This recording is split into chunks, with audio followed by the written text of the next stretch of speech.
Hey everybody, I'm Ben Higgins. Hey, I'm Serena Pitt. Hey, this is Blake Moynes. Hey guys, I'm Brendan Scanzano. Hi, this is Alana Milne. Hey, I'm Lindsay Hamilton. And you're watching The Bros Ceremony. And you're watching The Bros Ceremony. And you're watching The Bros Ceremony. And you're watching The Bros Ceremony. And you're watching Bros Ceremony. And you're watching The Bros Ceremony.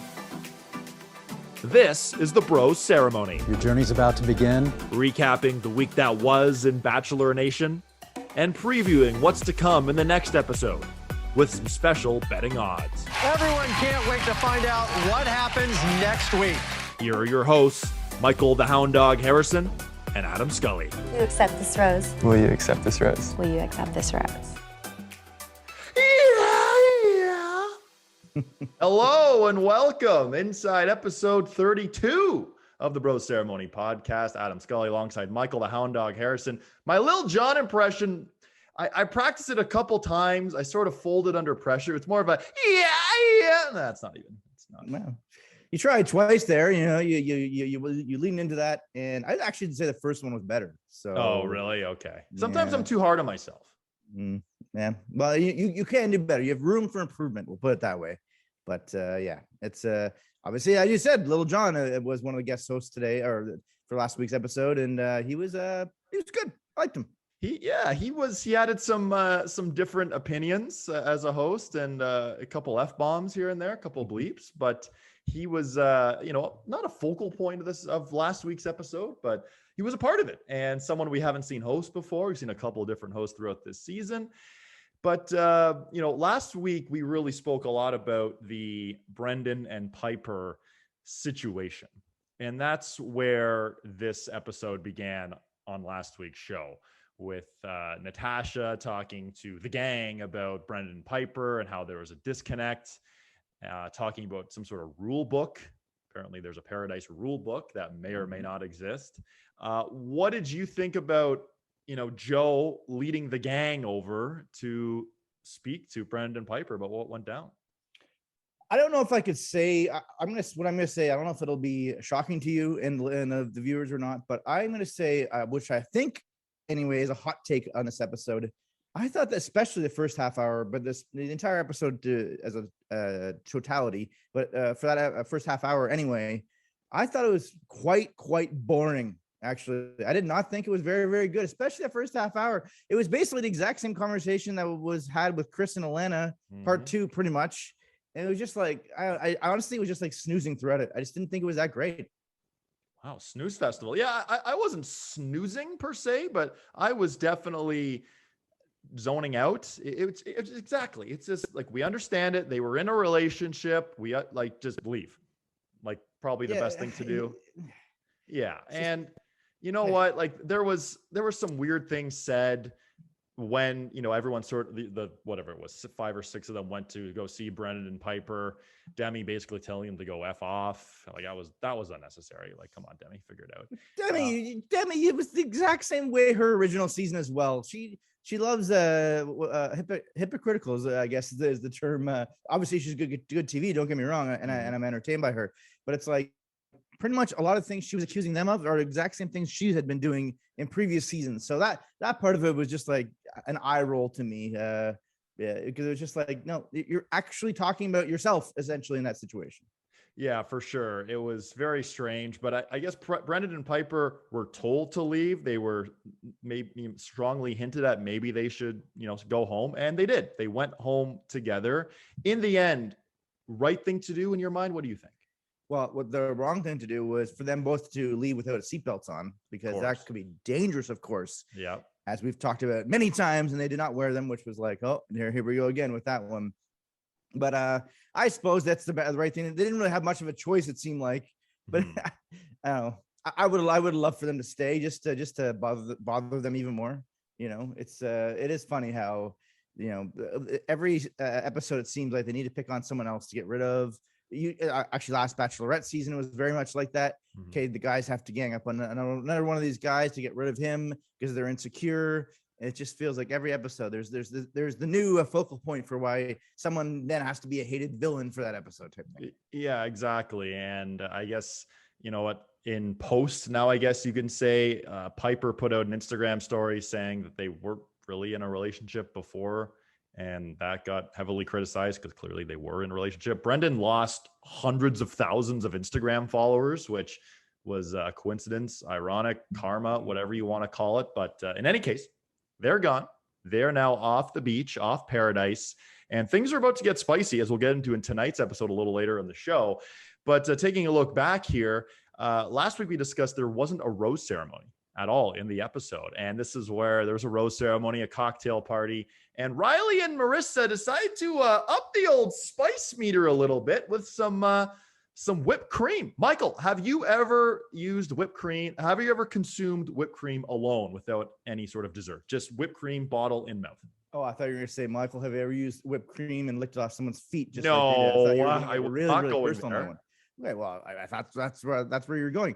Answer, by the way, is no. But in terms of actually just having whipped cream by itself, I don't think I have. No, it just seems like, obviously you put on like pie or something like that, but by itself, it just seems kind of gross. Is it good? Have you had it? No, I haven't. That's why I was going to. That's why I was going to ask. But again, a hot chocolate or something. I actually can't remember the last time I had whipped cream. Now that we think of it, but no, we should consume it on the next episode of the Bro Ceremony, perhaps. I think that's have that. As Brendan, our past guest Brendan, who is on Bachelor in Paradise Canada, coming up in a couple weeks, which we'll also get to in this episode. He's had shots of maple syrup. You've also had shots of maple syrup live on national television. Actually, yours wasn't a shot of maple syrup. You had a bottle of maple syrup on national television. So a bit of a sticky situation.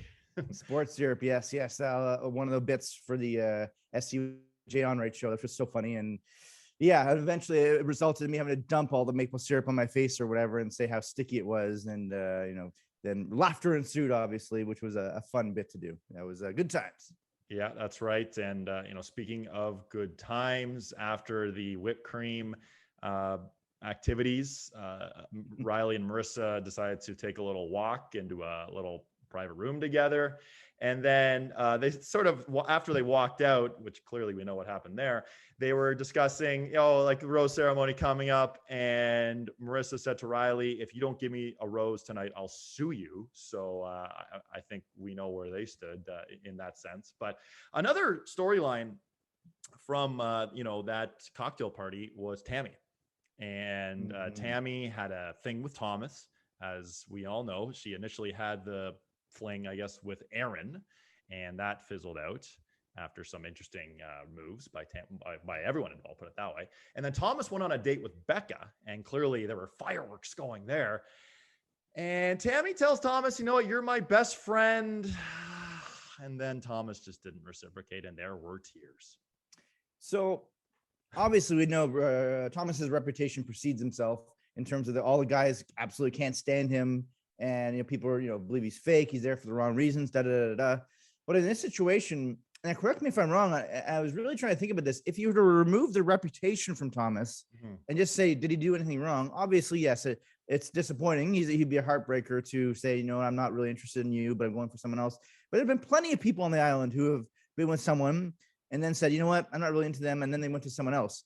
I guess what I'm driving at is, did Thomas do anything really that wrong that was really, really bad? Again, if it weren't for his character, it wouldn't really be that horrible of a thing, correct? But it just seemed like it was, because we all, the audience is told to hate Thomas, but it's like, I don't think he did that anything super, super wrong, did he? Well, Tammy basically did the same thing when she went from Aaron to Thomas. So, I mean, right? Like it's very similar, right? So, I mean, yeah, Thomas did nothing wrong. He was asked on a date because Becca asked Tammy originally if she would be okay with, asking Thomas on the date in last week's episode, or 2 weeks ago, I guess. But you know what? Nothing was done wrong. Tammy was just incredibly heartbroken. And she had the line, last year on my birthday, I got COVID and this is worse. Yeah, that's a good line to sort of, if you want to guarantee to have a comment on national television, you definitely say that, because you're 100% of the time going to get that on the air. That was definitely a moment, no question about that. Not so good to be saying that. I don't think this is quite as bad, actually. No, for sure, for sure. So obviously Tammy and Thomas on different wavelengths, if you will, and Thomas and Becca clearly have a thing. But now we get to the rose ceremony. And one note I'd written down. So obviously Chris Harrison was the Bachelor host forever. And, he was always super smooth with his delivery. People just came to know what he was going to say during the rose ceremony when there's a final rose, etc. But as we've discussed during the season of Bachelor in Paradise, Wells hosting these rose ceremonies, bravo. Like if he's not we love the dynamic duo of Tayshia and Caitlin, but Wells hosting these rose ceremonies, it brings it to another level. I think he does a stand-up job. Well, I think he was or is like a radio personality, I believe, for many, many, many years, right? So obviously he's had he's been versed in that for a lot longer. I'm going to assume Wells is only ever going to want to do this for Paradise, because it's almost like, you know what? The rest of the year, do whatever I want, and then I can just go to Paradise, to a sweet location for a few weeks. That almost feels like less work for him, and it's probably he's probably better off for that, I would say. But he's definitely done a bang up job. One note I'd written down, by the way, in terms of to go back to someone who we haven't talked about yet, Noah. Obviously, on his original season, Noah was very much in the limelight and was pretty much seemed to be one of the villains. A lot of the guys didn't like him. They thought he lacked maturity, emotional intelligence, as his boy Bennett would often rail against him about. So I'm assuming Bennett does not come onto the season, because that just seemed like it would be way too perfect for Bennett to come on right now just to mess everything up with Noah, because it seems like Noah, it looks like, and from what we see anyhow, that he gets along with well with everyone. How awesome would it be if Bennett just jumped in there and decided to go on a date with Abigail? But I'm assuming it's not going to happen, sadly. Like it was the same thing with Carl, right? Like Carl was this villain throughout, and obviously Carl and Chasen had their spat, you can call it that. But I mean, yeah, it seems, coming in, like I remember when actually seeing the original cast list, it was, Noah's on here comes drama, whatever. But no, he sort of, him and Abigail got along for a lot of this. Obviously they're still they're a couple as we record on the show still. I'm not sure about now, but they are still a couple. So yeah, good for Noah for, I guess, getting people to change their opinions of him, perhaps. I mean, who knows? Maybe something will happen in the last couple of weeks of Paradise here. But you could say, Michael, that this is Noah's second shot at love. And speaking of second shots at love, that's what Natasha received. That's what I thought you were gonna make a pun about Noah there. I thought you were gonna have like a Noah pun. I really thought you were gonna say speaking of, and then have an awesome, like, there's no chance that he has of winning or something like that. I really thought that's where you're going with that. But it was I already on said a that pun. platter. That was on a platter for me, and I just struck out. Yes. Back to what you were saying. Sorry to interrupt you there, Adam. I apologize. No, not at all. So Natasha's given another rose because she didn't get a fair shake in terms of Brendan sort of playing her, I guess you could say. Definitely say now Brendan and Pieper no longer on the beach. Natasha gets a rose, super emotional. So Natasha gets a bonus rose, you call it. And Demi, Deandra, Jasenia, of course, Jasenia and Chris had that falling out. And Tammy go home. And I noticed that Demi was not wearing a seatbelt. She was not wearing a seatbelt. And by the way, to the original point about Natasha getting that bonus rose, because they're, the lead up to it, it's like, oh, there's a bonus rose, who's going to get it? How awesome it would have been a classic Bachelor in Paradise fashion had it not been Natasha getting that rose. That would have been electric.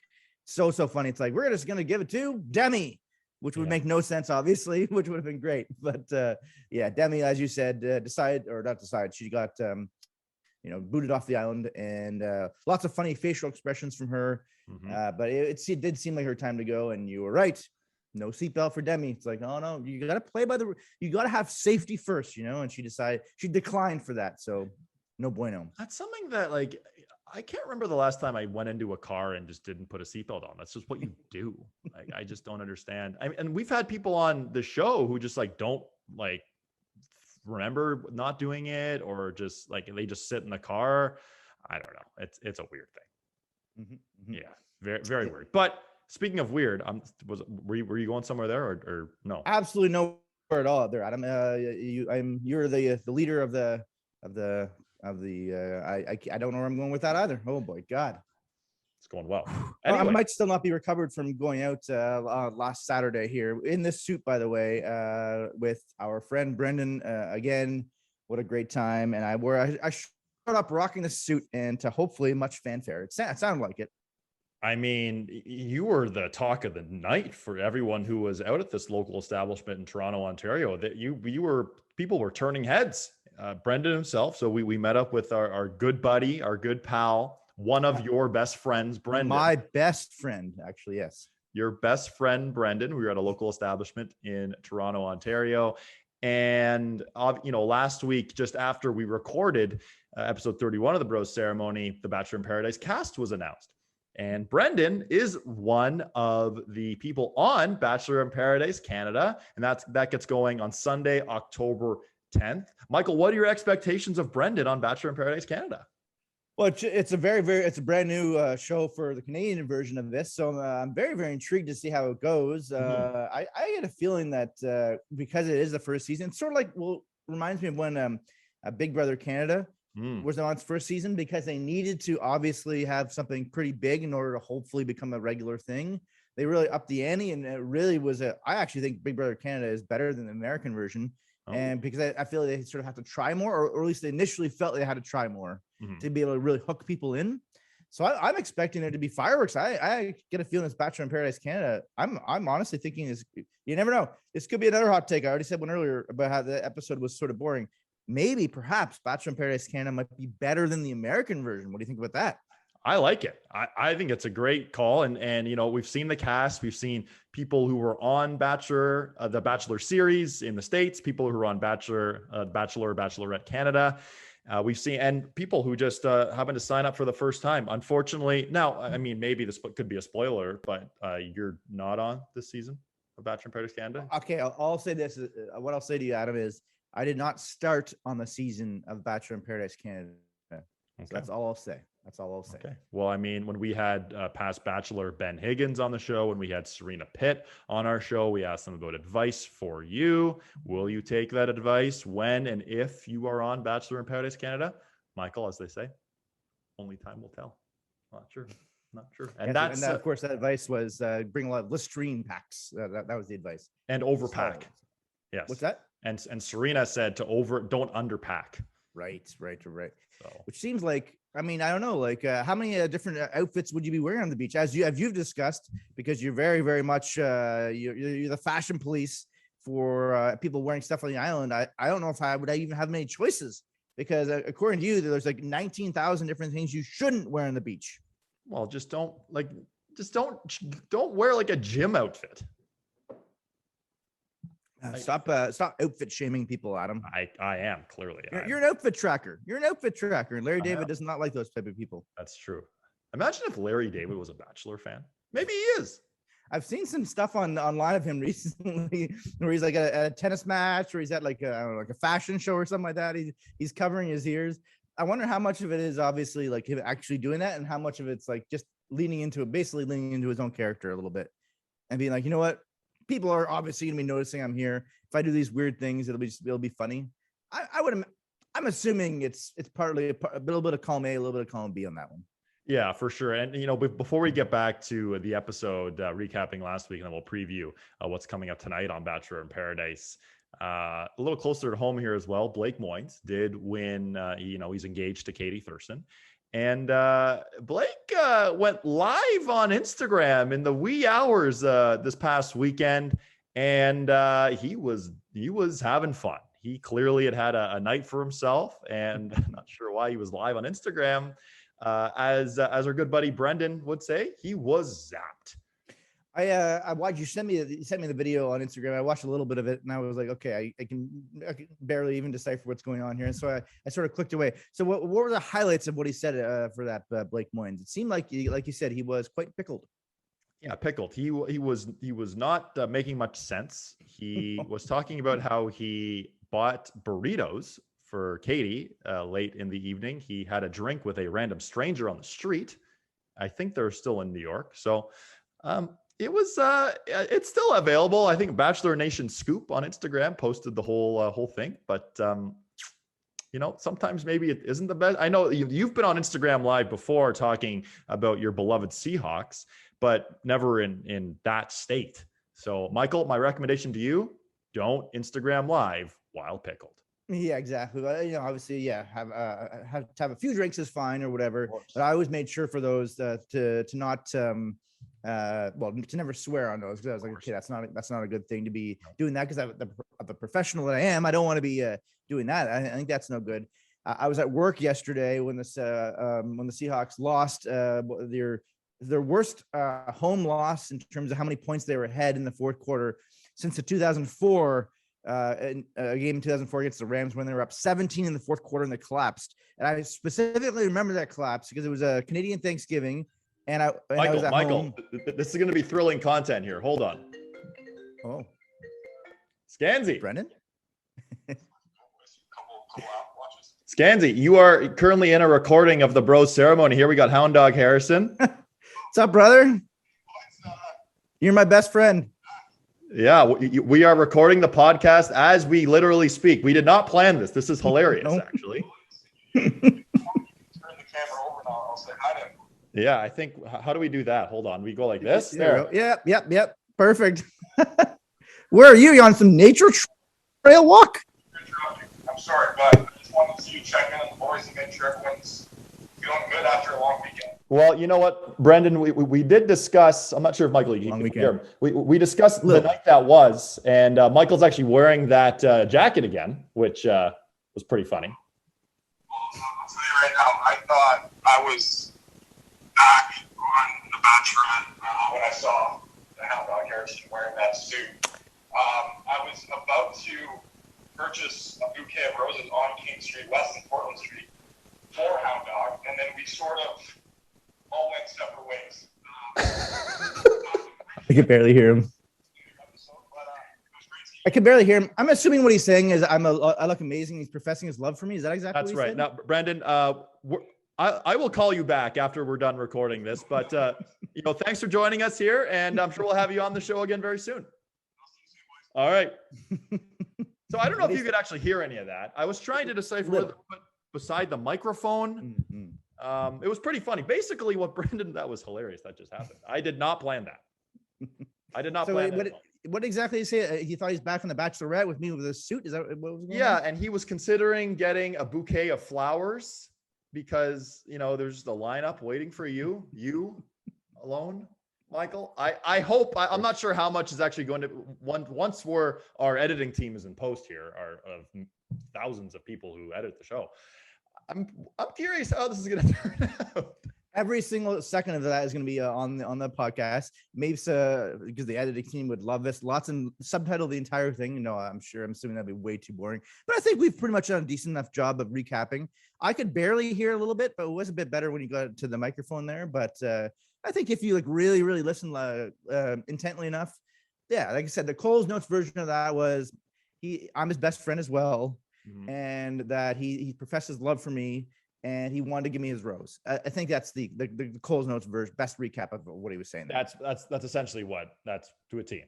Yeah. To a T. Now we'll see what this actually looks like when we hit the editing floor, and but what we were talking about before, talking about Blake Moynes. Oh, yes, but I was also ranting about the Seahawks, their worst loss since 2004. Yes. It was a Canadian Thanksgiving. I was back home with family, and the Seattle lost a 17-point lead in the fourth quarter. And I was around family, so I kept it together. I didn't get super mad. In my mind, I'm like, I held this together as well as I possibly could.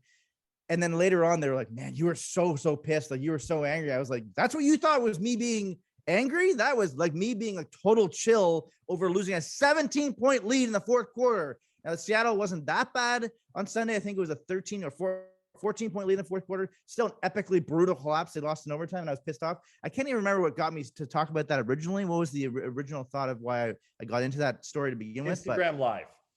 Right. Yes. So yeah. Thank you. Normally, if I weren't at work, because I was watching it at work, I would have had an Instagram Live immediately after that, and I would have been ranting and raving about how upset I was. Of course, I wouldn't swear, like I said, because I'm a professional. But yes, if I weren't at work, I would have had an Instagram Live, and there would have been prime time content for that one, for losing that game, because oh my God, the defense is so bad. I know this is a Bachelor Paradise in Paradise podcast, but I could take up a whole hour of our content just railing about how brutal that loss was, and that one hurt Adam. but not as bad as that 17-point loss 17 years ago. Oh man, I was pissed. I was furious. You know what, Michael, as the only thing you can really say to that, you just hate to see it.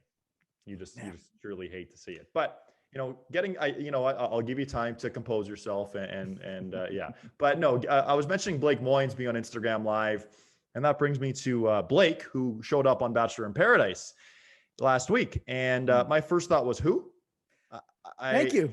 Yeah, everyone's like, I know this guy. I'm like, I have no idea who that is. That's exactly what I wrote down. I wrote down, who's Blake again? And then I said, I wrote down in my notes, is everyone named Blake?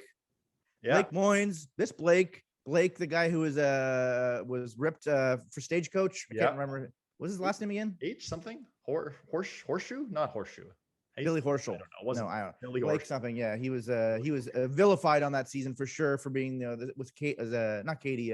Maybe it was Katie from Stagecoach. No, not the Katie that is now engaged to Blake Moynes.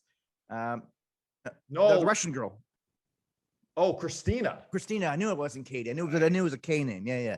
Yeah, he was not. That wasn't not so good. But yeah, in terms of this Blake, no idea who that is. Yeah, but someone called him a tatty daddy, which I thought was pretty funny. I don't know about you, but like he kind of looked like Aaron Rodgers. Like, did you see that at all? I mean, Aaron Rodgers has the long locks going now, but Blake, I saw some Aaron Rodgers, correlation. That's pretty good. It's pretty good. Blake Horstman, apparently, the guy's name was Blake Horstman.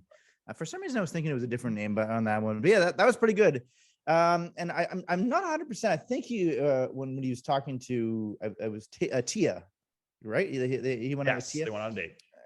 They said the expression soulmate was said. Are you a fan of the expression soulmate, and do you believe in that concept? I don't think I do. No, I don't think I do. You? Oh, that's sad, Adam. You don't believe that there could be one per your person that's your soulmate in this world? I hope there is, but I haven't found that person yet. No, in terms of actually, what do I think about it? Yeah, it's absolutely stupid. It's so dumb. These soulmates sounds so ridiculous, but obviously, yeah, there could be one person for you, which is awesome. That'd be amazing. In terms of soulmate, that just sounds so lame. It almost feels like it was an expression that was created by Valentine's Day card companies. They're like, you know what? Let's make more money by calling someone the soulmate or something. I don't know. It just sounds like a made up expression, basically, which I suppose it is. Yeah, I agree. So Tia and Blake have this date. Yeah, clearly they're hitting it off. And then Dr. Joe arrives, and everyone's like, "Oh, take Natasha," and Joe. They have this great connection. It seems like they're going a one-on-one date. Things are going really well. And then Joe asks, so Natasha, like, how's your time on Paradise been? Tell me about it. And she's like, do you really want me to? And he's like, yeah, I want to know.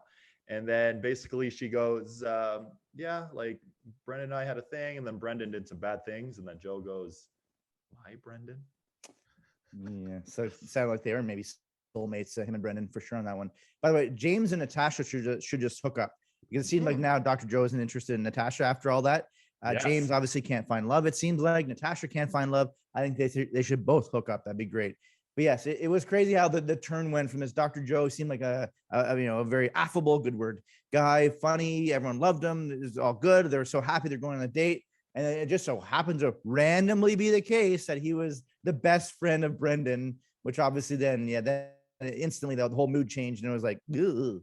So that of all the things they shoehorn in there to really create drama, that was pretty much right up there in terms of the ridiculousness of the nature of it. Yeah, that's for sure. Yeah, they had a good connection, and then it was gone. Like, things got pretty cringeworthy. But on the opposite side of things, Serena and Joe. So Serena and Joe really became a thing early on in the season of Bachelor in Paradise. And feelings are increasing. Feelings are happening here. And Serena drops an L-bomb. And she was certainly nervous about doing it. She just came out and said it. And Joe reciprocated. What were your thoughts on that? Well, speaking of, outfit tracking, but stuff on the island, it was, beautiful. They were lovey-dovey, making out, so cute, da-da-da. And of course, then they zoom into the shot of a grocery store Joe with his socks on, making it on a beach. that was a classic. Like, like I said earlier, the episode was largely boring. It was saved a little bit by the makeout with the socks on, and the Tia's talking about her. Whoa, bless you. Tia talking about her nether regions having some interesting developments there. Those were like that saved the episode a little bit toward the end. It was kind of lighthearted and funny with that for an otherwise meh episode. But yes, Joe, Serena certainly seemed to be doing pretty well on the opposite end of the spectrum. Of course, Kendall, we were waiting for it. It's like, okay, she was on there, she was upset, but then it was like nothing happened for like an episode and a half. It's like clearly there has to be something going on here. Like, she's not like feelings are going to be hurt one way or the other. And finally, it does seem like, understandably, she's not doing well with it. Yeah, for sure. And, Ivan tried to up the ante a little bit, going for a smooch, and he got shut down. So that was also awkward. But, Michael, it all gets underway tonight, 8 p.m. Eastern, Bachelor in Paradise. You mentioned last week's episode was whatever, but tonight's episode, it looks like the spice meter is through the roof with a lot of things going on. Refresh my memory. All I remember from the episode sort of preview was that they made it seem like the paradise was going to end because of this tropical storm and all this stuff. And my thought is, if you're previewing the episode, and I guess I shouldn't be saying this because I'm trying to get, of course, if you're watching the show, obviously you're going to be watching Bachelor in Paradise anyway. But basically, if you're seeing a preview where half the preview is just them talking about how the storm is going to ruin the episode's probably not that great. Like, what else was in that preview that made it seem like, oh my God, this is going to be amazing? Refresh my memory because I forgot. I don't know. It was exactly. Yeah. It didn't exactly. That's the point. Things were getting spicy. I don't know. Two guys show up, Ed and someone else show up. Yeah, something like that. But yeah, hopefully Ed gets. I guess Chris Harrison won't be there to have the drink with Ed like last time. That was good. That was prime time. Imagine if that happened again somehow. I'm sure they'll make some joke about it, obviously. But the fact that the storm, it's like, oh my God, the production might end. A spoiler alert, Adam, the season doesn't end. Season doesn't end, but some spice tonight at 8 p.m. Eastern. This episode's had a whole lot of spice too. We've had a special guest join us out of the blue. Again, really not sure what it's going to look like once our editing team gets their claws on this. It might look really weird, but it's a bro ceremony first, and that's what we love about doing this show. But Michael, this isn't the only show that you work on personally. You're also the host of the ever popular H Dog pod, and you've had a recent guest. Tell us about him or her. And you're on fire with your segues lately, Adam. You're really hitting. You're on point with that. Yes. Finally, I had about a month hiatus when I went home to visit for the family for a couple times in the summer there in August. So I didn't do an episode for about a month. But then I had a former TSN former SportsCenter anchor, still works for TSN, Derek Taylor, the voice of the Saskatchewan Roughriders, to talk a lot about gambling, because that's what a lot of his segments are for the TSN Edge, which we both work for as well. Mm-hmm. And he was on there. We talked a lot of CFL, a lot of gambling, a lot of unfortunate gambling beats, which are always fun to hear, like the rattling stories of when you lost money and stuff like that. He was fantastic. Really fun guest to have back on there. Excuse me, I didn't want to clear my throat right in the microphone there. Also, for my all bets, holy. How about you clear your throat? You were just mentioning how you do a lot of stuff with betting and gambling and the TSN Edge. And this past weekend, one of the picks that you made pre-tournament, Max Homa picks up PGA Tour win number 3. It looked like he wasn't playing great on his front 9 on Sunday. Now we're getting into deep golf talk here, but on the back 9, but 140 yards out in the 12th hole, rolls it in for eagle. Goes in like a putt, makes about a 20-footer on the next hole for birdie, and the rest, as they say, Michael, was history. Congrats on a great pick. Thank you. Yeah, so that's for my all bets par off videos on Instagram that I've been doing every week for every tournament that there's a full field event. And I think it's my 7th winner, I want to say, since I've been doing these videos in the last, I think it's been maybe 3-4 months or something along those lines. So I haven't done the exact math the last couple of tournaments, but I believe it's around a 20% clip or 25% clip of picking guys before the tournament that end up going on to win, which if you obviously, that's insane. You're picking between 156 players. I picked 4 golfers. So that's a pretty good return on investment for sure on that one. Max Homa was my another pick of mine to win. And they're fun doing those videos, and I'm gonna keep doing them and doing more and more until I become the preeminent voice of golf pick betting and golf betting picks. And you'll also be with me, and we'll just do the videos till we're like 95 years old.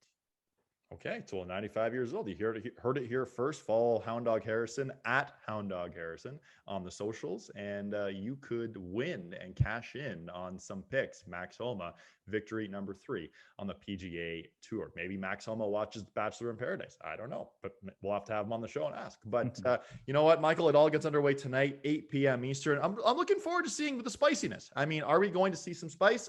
Is it going to be boring? I think it's going to be better than last week's episode. At least I hope it's going to be better than last week's episode, just in terms of entertainment as a viewer. But we shall see. Michael, before we sign off here, I always love asking you skill testing, final questions. Do you have any final thoughts? Do you have any thoughts to end this episode on? My final thoughts would be that I am honored that Brendan came onto this podcast. As we said, clearly it was definitely not planned in any way, shape, or form. If it was planned, I'm sure it would have been a little bit better to have the audio sounding like pristine or whatever, right? So, but I think that almost makes it more fun. As my great friend, former NHL GM, brag, Craig Button said, there's perfection in imperfection. So the fact that it wasn't perfect makes it even that much better. And Brendan's a beauty, and he is my best friend. He's unseated you, Adam. I apologize, but I'm actually not that sort. Yeah, well, that's right. Actually, one more thing before we go. I put a poll out last week on Instagram asking about if it was too early for turtleneck season. I wore a turtleneck on last week's show on the Bro Ceremony. That. Right. Okay, this just got weird. Yeah, I posted a poll on my Instagram story. I think you were busy on the golf course that day. Shooting quite a score, by the way. And the viewing audience, 52% said it was too early. 48% said it was fine. My defense was in my condo building here, the AC is really good, brag. So it was kind of cold anyway. And I wanted to tie in Brendan from this season of Bachelor in Paradise, loves wearing turtlenecks, wanted to tie it together.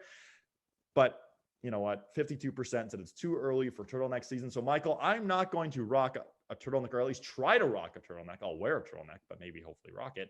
Maybe after, American Thanksgiving into the winter months. No, don't kowtow to people's whatever anyone said. Although 52% said it was fine, you said, or they said it was no good. It was too early. People said it was too early. Yeah, don't screw the outfit trackers. Was it? But by the way, was that on your personal Instagram account, or was that on the Bro Ceremony? It was my own personal. Oh, okay. I was gonna say it wasn't the Bro Ceremony account. The running gag on that now is that I'm locked out of that one. So right. I actually now that I recall, I think I recall seeing the final results that you'd posted. 52%. But that's quite the poll. How many people voted? Like 800,000? Thousands. I think it was around 60. Not too bad. Not bad. You do you, Adam, and you wear whatever the hell you want. If you want to wear light colors, even though it's past Labor Day, you can do it as well. But whatever makes you happy, Adam, you should do. That's my final thoughts. Michael, that's inspiring. I'm going to go run through a wall now after hearing that. But you know what, Michael, this podcast had a lot of everything today. We had Seattle Seahawks choking talk. We had Max Homa winning on the PGA Tour talk. We had a special guest join us for the first time without planning. Really curious how that's going to turn out. And we had some preview talk for Bachelor in Paradise. Gets underway tonight, 8 p.m. Eastern. Hopefully the spice is right tonight. Looking forward to seeing what happens. Are we going to see some shenanigans? Are we going to see a tornado on live television?